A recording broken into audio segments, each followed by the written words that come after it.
Mesdames et messieurs, bonsoir et merci de votre fidélité à Télé 7. C'est avec un grand plaisir que je vous retrouve dans le cadre de cette émission Entretien pour continuer ce débat, pour continuer la réflexion autour de ces questionnements.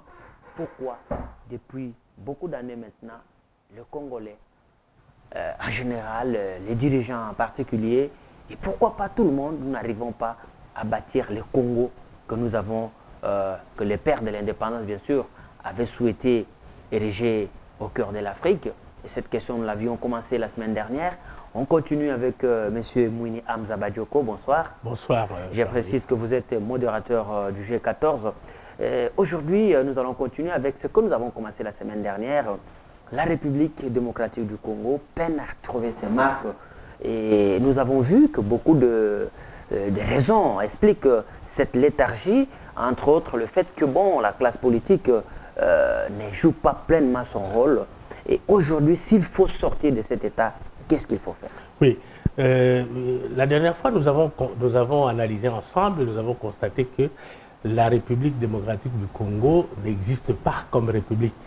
L'État, les structures de l'État ne sont pas des structures d'État républicaines. Républicaines, ce sont des structures d'État impériales ou coloniales. Ce qui fait que pour quitter ces structures impériales ou coloniales, pour entrer en République, ça exige toute une démarche. Bon, d'autres vous diront que la Constitution a proclamé la République, il a installé des institutions, il a proclamé certaines institutions dont il faut mettre en application ces institutions. Mais vous allez constater que le fonctionnement de ces institutions ne répondent pas aux critères républicains. Ce qui pose effectivement problème pour évoluer, pour avancer par rapport à l'évolution du pays. Il s'avérait que pour que les choses changent, il faut que les citoyens qui sont égaux devant le droit et devant leurs devoirs au niveau de la République doivent tous aller dans le même sens. C'est-à-dire que tout le monde doit savoir sa place, doit comprendre qu'est-ce que c'est une République. Et c'est ça qui pose en fait un problème. Les dirigeants sont restés au niveau des dirigeants coloniaux. C'est-à-dire qu'ils jouent le rôle de ce que jouaient les Blancs à l'époque par rapport à la colonisation. Et qu'aujourd'hui, les dirigeants congolais ne répondent pas aux besoins effectifs de la population congolaise. Les structures aussi de l'État ne répondent pas, que ce soit l'éducation, que ce soit les structures économiques, que ce soit même les structures de santé, ne répondent pas aux besoins de la population congolaise par rapport à une république dont nous n'arrivons pas à mettre en place les fondements même d'une république. Mais alors aujourd'hui, qu'est-ce qui passe? C'est ce que je disais. Qu'est-ce qui explique cela? Pourquoi le Congolais qui copie, on voit les modèles des autres pays d'Afrique, notamment le Ghana et d'autres pays qui émergent quand même, pourquoi nous, jusque-là, au lieu d'avancer, nous faisons presque du surplace? Mais c'est parce que justement, notre histoire, ou les tentatives de mettre, de donner les consentements à l'ensemble des populations congolaises, pour que la plupart des peuples congolais jouent leur rôle de citoyens, où ils doivent être d'abord congolais avant d'être Muluba, Mukongo, Muswahili, Mungala. Ils doivent d'abord être congolais, c'est-à-dire c'est ça la citoyenneté. La citoyenneté n'est pas Muluba, Mungala, Mukongo, Muswahili, non. La citoyenneté c'est le Congo, les Congolais. Alors, ayant cette citoyenneté des Congolais, obéit à certaines logiques républicaines. Et cette logique républicaine n'existe pas. C'est-à-dire, il n'y a pas une proclamation de la liberté, des libertés fondamentales, qui, les peuples congolais, ont été réprimés depuis des siècles. Depuis qu'ils sont là, sous la colonisation, sur les débuts de l'indépendance, jusqu'à aujourd'hui, ils sont toujours... Mais est-ce que vous pensez que les gens ne respectent pas, par exemple, les biens publics, les gens ne veulent pas donner le meilleur d'eux-mêmes pour que la République aillent de l'avant parce qu'ils sont brimés ou ils sont empêchés de le faire? Non, c'est très bien. Ça fait partie du programme républicain, ça. Ça fait partie du civisme républicain, le respect des biens publics. Qu'est-ce que c'est en fait le civisme républicain? C'est ça, c'est ce schéma d'aller vers le respect des biens communs. Qu'est-ce que c'est les biens communs? C'est ce qu'on appelle la révolution citoyenne en fait. Qu'est-ce que c'est les biens communs? Les biens communs, c'est la République. En fait, c'est le Congo. C'est le bien commun du Congolais, dont notamment la forêt, l'eau, les routes, les écoles, les infrastructures hospitalières, les usines, les terrains de football, comment on appelle, tous ces biens, les immeubles, tout ça, c'est ça les biens communs de la République. Mais pour cela, pour atteindre ces objectifs-là, de ces respects-là, il faut d'abord comprendre, dès le point de départ, le mécanisme de cet ensemble de valeurs qu'il y a. Les sols, les sous-sols, tout ça, c'est le patrimoine. Bon, il faut apprendre aux citoyens, au commun des citoyens. Mais qui doit apprendre à ce commun? C'est ça la question. C'est le système politique lui-même congolais qui a été depuis 60 jusqu'à aujourd'hui tout à fait dévoyé. Lorsque Patrice Emery Lumumba, je vous ai dit ça la dernière fois, n'a pas pu exercer, lui il avait une conception de la République d'ailleurs. Vous savez qu'à l'époque de son élection, quand il est passé au pouvoir, au début en juillet 60, par exemple dans la ville de Kisangani, j'étais encore très jeune, j'étais à l'école primaire, ben on voyait des gens qui allaient travailler. On a pris tous les chômeurs, on a engagé tous les chômeurs, on leur donnait du travail. C'est vraiment, ça se rappelle des responsabilités républicaines. On les a donné tous du travail, ils allaient faire des routes, ils allaient comme des cantonniers à l'époque et tout ça là pour essayer d'entretenir ces biens communs et ils étaient payés à la fin du mois. Dès la disparition de Patrice Emery Lumumba, tout ça n'a plus existé. Nous sommes retombés dans un système colonial et néocolonial. Alors vous voyez, ça dépend du pouvoir qui viennent en place. La plupart des pouvoirs qui viennent en place, ce n'est pas des pouvoirs qui sont des pouvoirs républicains. Ce sont des pouvoirs tout à fait théocratiques, comment on appelle, impérial et colonial, et ils ont gardé ces modèles-là. Et ils n'ont pas encore versé dans les institutions de la République le rôle de la liberté, par exemple, le rôle du droit, le rôle dans les institutions, le respect entre le gouvernant et le gouverné, l'éthique républicain, où on voit les dirigeants doit être un modèle par son comportement. Cette éthique-là manque réellement, ce qui veut dire que l'encadrement même de l'espace dans lequel évoluent ces hommes-là doit sécréter des valeurs dans lesquelles le droit fait le fondement de ces valeurs-là, structure ces valeurs-là.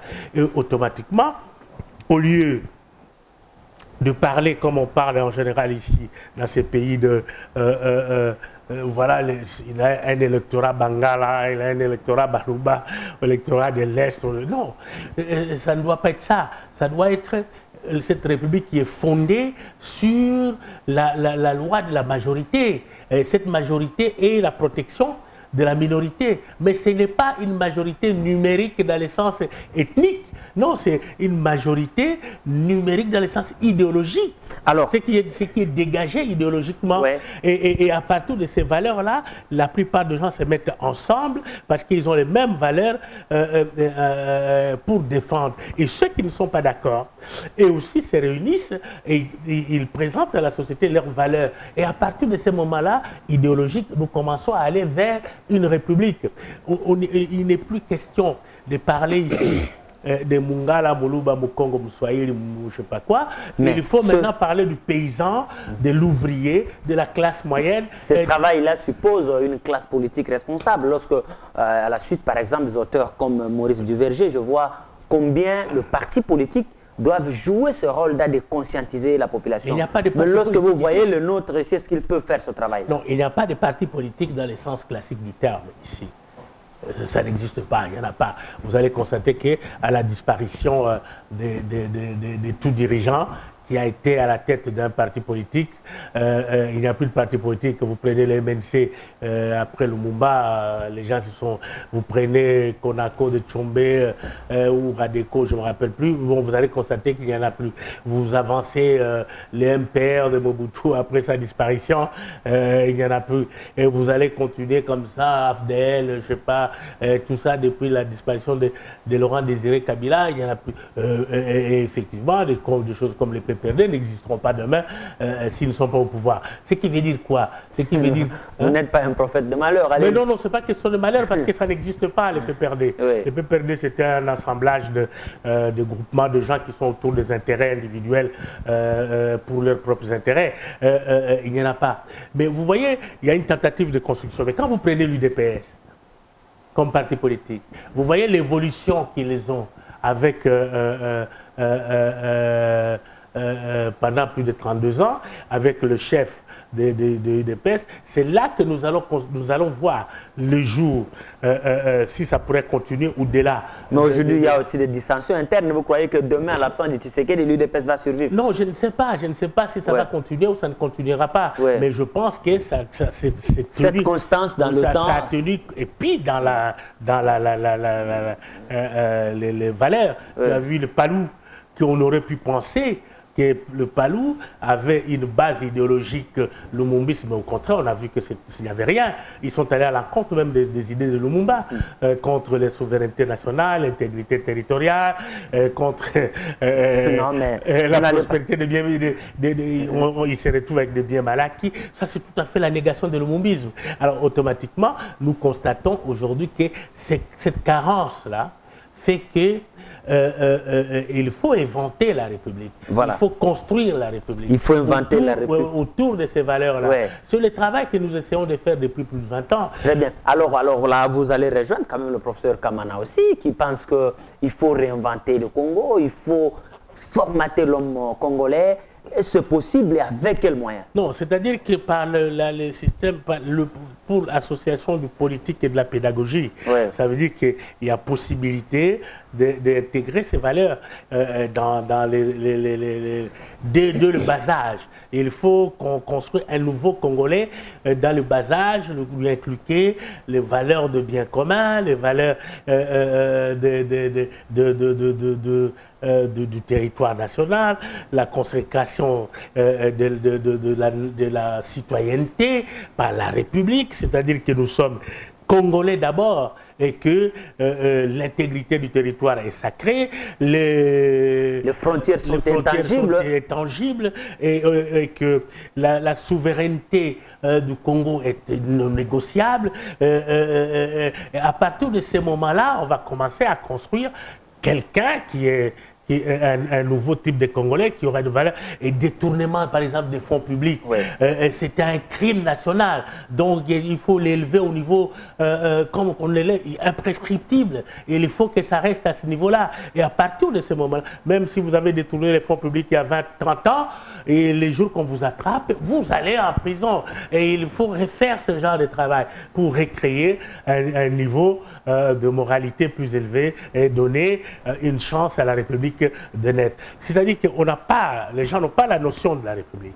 C'est ce genre que vous voyez en train de parler là-bas. Alors, ça me vient à l'esprit de vous demander, aujourd'hui, lorsqu'on va au ministère de l'Intérieur, vous avez dit d'ailleurs avant ici qu'il n'y a pas de parti politique, mais qu'est-ce qui manque à toutes ces formations, ces assemblées, ces regroupements de personnes qui se réclament de tel ou de tel autre bord politique, de pouvoir, par exemple, on n'a jamais vu un parti politique mobiliser les gens au stade de martyrs pour essayer d'expliquer, par exemple, aujourd'hui il y a la guerre à l'est du pays, que les frontières nationales sont intangibles et que nous ne pouvons pas négocier notre indépendance.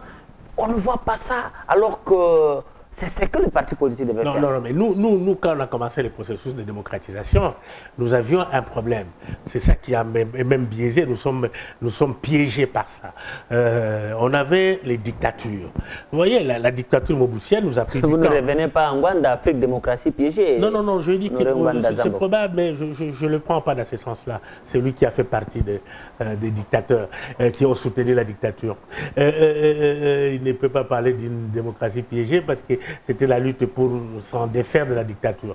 Alors, nous avons consacré tous nos efforts à la lutte contre la dictature. On a eu même des cheveux blancs pour ça, pour mettre fin à la dictature mobusienne. Et puis, vous voyez, les plus malins, qui croient être malins, on a armé les gens et tout ça pour venir parce qu'on savait que Mobutu était déjà moribond à l'intérieur du pays, parce qu'il y avait un travail de fond qui a été fait. Au contraire, pour venir réinstaller encore une nouvelle dictature. C'est qu'il fait, on n'est pas encore sorti du système léopoldien. Et c'est là où il y a les blocages. C'est-à-dire qu'une fois la conférence nationale souveraine a consacré ses valeurs, ses pactes républicains, où tous on est égaux en droit et en devoir, et qu'il fallait respecter, que la notion de la liberté doit être privilégiée dans tout ce que nous faisons, liberté d'association, liberté de mouvement, liberté de circulation, le sacre de l'homme, l'homme doit être consacré, sa personne est une personne sacrée, il doit circuler librement, toutes ces valeurs-là que nous avons battues pour l'installer à la conférence nationale souveraine, ils l'ont détruit, ils sont revenus encore dans le schéma purement léopoldien. Alors, c'est là où c'est là où trouve d'ailleurs oui. le sens de votre question. Oui. Pourquoi nous ne sortons pas? Voilà. Parce que nous tournons à rond. On tourne à rond parce que pour mobiliser les forces cachées du travail, qui sont dans des villages,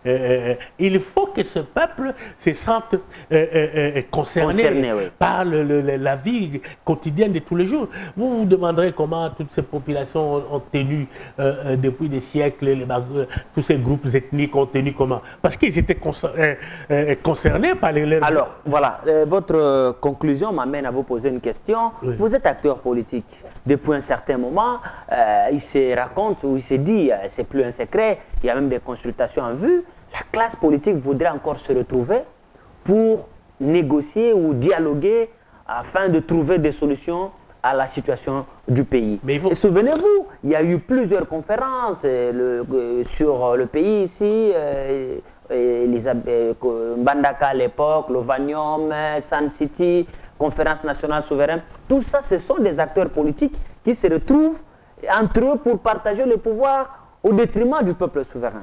Est-ce que vous pensez que c'est ça la voie qui peut nous amener? À quoi ça va aboutir, par exemple, ce dialogue que tout le monde réclame?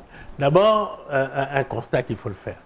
Tout dialogue qui se passerait en dehors du peuple congolais et qui serait insufflé par l'extérieur n'a aucune chance de sortir le pays de là où il est. Mais comment comptez-vous associer le peuple dans votre dialogue là? Ce sont des partis politiques. Je reviens. J'ai dit tout dialogue qui serait inspiré de l'extérieur, qui serait inspiré par de gens qui veulent ou soit renforcer Kabila ou soit continuer à se partager de nouveau le pouvoir entre, ça n'amènera rien. Pourquoi? Parce que la seule conférence nationale souveraine était le lieu où il y a eu 2850 Congolais qui ont parlé, débattu de tout. Tout a été débattu. Tous les problèmes, même l'éthique que nous venons de parler, tout a été commission d'assassinat, de bien mal acquis, tout a été mis en place. Alors, aujourd'hui, tout ce qui se fait, c'est le partage du pouvoir. Tout ce que les gens cherchent, c'est le partage du pouvoir. Mais comment peut-on partager le pouvoir? Parce que en démocratie, dans une république, l'accès au pouvoir n'est conféré que par le suffrage universel direct ou indirect, mais secret. Alors, à partir de ce moment-là, tout ce que nous faisons, et tout ce que la classe politique essaie de faire, c'est pour essayer de trouver qu'on appelle des moyens pour vivre. Si aujourd'hui, Il devait avoir un dialogue quelconque. Ces dialogues doivent se faire autour de quoi? Pourquoi il y a la crise? Il y a la crise parce qu'il y a une contestation des élections. Parce qu'il y en a un qui se déclare être président, Kabila, avec la proclamation de la CENI et de la Cour suprême de justice qui est contestée par une grande classe politique, pas seulement par une grande classe politique, par la plupart des observateurs qui n'ont jamais confirmé cela. Et l'autre, Tshisekedi, dit que c'est lui qui a gagné les élections avec le consentement de la population. Aujourd'hui, c'est en fait la solution ne peut venir que de ces deux courants, c'est-à-dire de Tshisekedi et de Kabila. Le reste, c'est pour amuser la galerie. On ne sait pas quoi faire, on est fatigué de cela. Moi, ça fait plus de 20 ans que je fais ces affaires politiques et tout ça. J'y vais jamais dans ce genre d'histoire parce que ça la plupart de ces gens-là, des Congolais qui passent leur temps à ce genre de choses, qu'ils aillent cultiver les champs s'ils ne savent pas qu'est-ce que c'est la politique, qu'ils aillent planter le manioc, qu'ils aillent faire le commerce. On ne vient pas en politique pour chercher de l'argent. Moi, j'ai été nommé plusieurs fois ministre. J'ai été plusieurs fois consulté pour occuper des responsabilités. J'ai toujours dit non, parce que la conception républicaine du pouvoir, je ne le raconte pas encore. Et je crois que les jours que je raconterai, je dirai tout de suite oui. Alors, et je vous promets, Charlie, je servirai mon pays et d'une façon tout à fait éloquente, et on peut changer les choses. Parce que vous ne changerez jamais les choses en étant avec les mêmes structures qui est là. Regardez, vous avez la MONUSCO ici, depuis plus de 10 ans, ou je ne sais pas combien d'années qu'ils sont là. Les mêmes problèmes du Kivu est là, depuis je ne sais pas combien d'années. Regardez la situation au Mali. En 3 semaines, les Français ont mis fin à ça. Ça veut dire quoi? C'est entretenu, toutes ces histoires. Sinon, il aurait fallu automatiquement arrêter ces histoires-là. Il fallait arrêter complètement cette affaire de concert international. Ce qu'il faudrait arriver à faire, c'est que les Congolais se mettent d'accord entre eux, qui respectent un pacte républicain, que tous les Congolais se disent nous allons nous réunir autour de telles valeurs. Alors, que tout le monde respecte. Alors, on ne doit pas aller...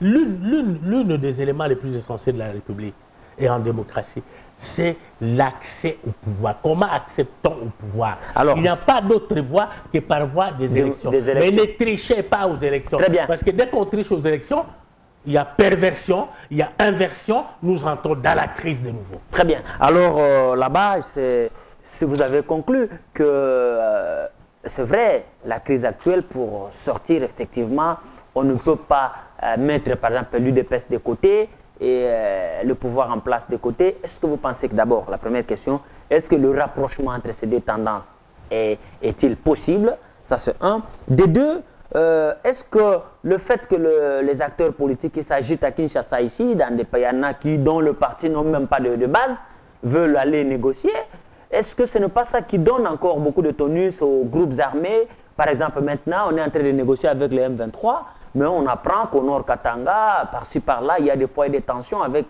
des individus qui se réveillent le matin, qui prennent les armes et qui assassinent des populations. Tout ça, ce n'est pas à cause de l'erreur même de cette classe politique. Non. L'erreur vient parce qu'on n'a pas un pacte républicain fort.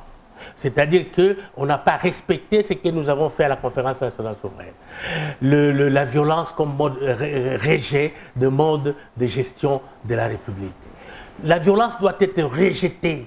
Tout rapport politique doit se faire par consentement mutuel. Tous les rapports politiques doivent être des rapports des citoyens et d'organisations. Ça veut dire quoi? Il faut le rejet total de la violence. La violence ne peut pas être entre Congolais par rapport aux prises de pouvoir. Si nous sommes en République et en démocratie, il faut chacun porteur de son projet de société devant le peuple souverain. Et seul le peuple souverain qui va accéder à ça. S'il y a la violence aujourd'hui, c'est parce que c'est entretenu pour éviter, empêcher que nous allons en République. La plupart des gens qui prennent les armes en général, ici au Congo aujourd'hui, c'est des gens qui pensent qu'ils ont été lésés quelque part. Mais en général, ils sont souvent manipulés de l'extérieur par rapport à la République. Mais nous qui croyons au peuple congolais, nous qui pensons que le peuple congolais sont capables de résoudre les problèmes qui se posent ici, nous disons non à la violence comme mode d'accession au pouvoir. Mais, comme il y a légitime défense par rapport à ceux qui trichent, par rapport à ce qui pervertit et qui invertit le système politique, je pense que la plupart des gens prennent cela comme mode. Mais la Constitution défend ça. Mais la Constitution défend aussi des tricheries. Oui. La Constitution... La tricherie, il faut quand même apporter la preuve. Non, non, mais la Constitution dit même que cet acte est imprescriptible. Un homme comme, comment il s'appelle là, Ngoï Mulunda, doit passer devant des cours de tribunal. Il passera avec toute son équipe parce que la loi dit que c'est quand on va contre l'État. Vous voyez que cette crise-là pourvu que vous apportiez les preuves de toutes ces accusations. Parce que quelles accusations? Vous ne pouvez pas accuser Ngoï Mulunda sans avoir démontré. Non, mais c'est toute l'équipe de la CENI. Justement, il faut apporter les preuves qu'ils ont fait ce que vous subissez. Mais ils ne peuvent même pas montrer la preuve qu'ils ont. Alors, on va conclure, il nous reste quelques minutes, on va finir par là. Par rapport à ce que nous étions en train de dire, voilà, aujourd'hui, on annonce que 19 compatriotes ont été arrêtés en Afrique du Sud, où ils sont allés chercher des armes, sans doute pour venir encore attaquer le pays. On en a arrêté d'autres en Angola, pendant avec les M23. Alors maintenant, est-ce que le Congolais ne trouve comme mode de... Vous avez dit ici que le mode, ce sont les élections, alors qu'on venait des élections il y a une année. Il y a des gens qui pensent qu'il faut encore prendre les armes pour enlever l'État. Non, mais je viens de vous répondre. Après les élections, lorsqu'on a proclamé les élections, on a sorti des chars de combat dans les rues. Alors, à partir du moment où vous sortez des chars de combat dans les rues, la légitime défense, les gens se disent, et les élections, ça ne vaut plus rien. Il n'y a plus de chars dans les rues. Non, on vous dit que les élections, ça ne sert plus à rien dans ces pays. Parce que quand vous gagnez les élections, on vous sort des chars de combat dans la rue et vous n'allez pas exercer. Automatiquement, les uns commencent à aller prendre des armes et ils vous disent que oui, voilà, le seul moyen... Vraiment, vous ne pouvez pas condamner ça? Mais non, comment vous condamnez les chars qui sont sortis dans les rues de Kinshasa pendant les élections? Dès que le groupe Kabila et les autres, tout ça condamne qu'ils ont mal fait d'avoir sorti les chars de combat dans les rues de Kinshasa, je me mettrai à condamner cela. Mais s'ils ne le font pas, c'est eux qui favorisent ce genre de choses. Mais alors là, vous n'êtes plus républicain. Mais non. C'est-à-dire que... vous devriez d'abord commencer par condamner cela. Mais attendons-nous bien. Attendons-nous bien. Nous sommes depuis 1990 que nous nous battons pour ce processus. Pour le processus de démocratisation. Et chaque fois, nous avons, en face de Mobutu, nous avons eu des chars, nous avons eu des ceci, nous avons eu de cela. On a fermé la conférence, on a sorti les peuples, on en a tué. À l'époque de Laurent Désiré Kabila, c'est pareil. On a eu de ceci et de cela. On n'a jamais pris des armes. Et Joseph Kabila est arrivé, la même chose. Il y a eu des gens qui se sont tirés ici après les élections et tout compagnie. Et maintenant, après, en 2011, on a tiré sur des populations qui disaient non, nous ne sommes pas d'accord de ces résultats. Alors, vous imaginez quelle est la voie que vous ouvrez au pays? Vous croyez que les gens vont commencer à aller encore dans des élections demain dans ces pays? Parce que si moi je vais aux élections, je suis candidat président de la République et qui peut être probable et je peux battre n'importe qui publiquement là-bas du PPRD et autres, s'il y a des élections qui sont libres, démocratiques et transparentes, je les bats, moi, indépendamment même de Tshisekedi. Moi, je les bats tous. Mais à partir de ce moment-là, on va sortir des chars de combat dans les rues de Kinshasa et partout. Est-ce que vous croyez que j'irai encore aux élections? Voilà, c'est la question qui reste posée. Mais l'essentiel, je retiens que nous devons travailler pour bâtir une république. Et une république doit d'abord être bâtie sur des principes, notamment l'accès au pouvoir doit être autorisé par les élections. Il faut vraiment libre, démocratique et transparent. Et de ce fait, il faut aussi un travail de conscientisation de la population. Ça, c'est ce que nous sommes en train de faire et ce que nous devons faire parce que apparemment les formations politiques qui devaient le faire ne le font pas. Il faut vraiment conscientiser que le Congolais sente que l'intérêt public doit être au-dessus de toutes les autres considérations partisanes. Merci à vous, M. Badioko, pour toutes ces analyses et merci à ceux qui nous ont suivis. Nous allons vous retrouver pour un autre numéro, mais pendant ce temps, restez avec nous sur Télé 7. Au revoir. Merci. Merci.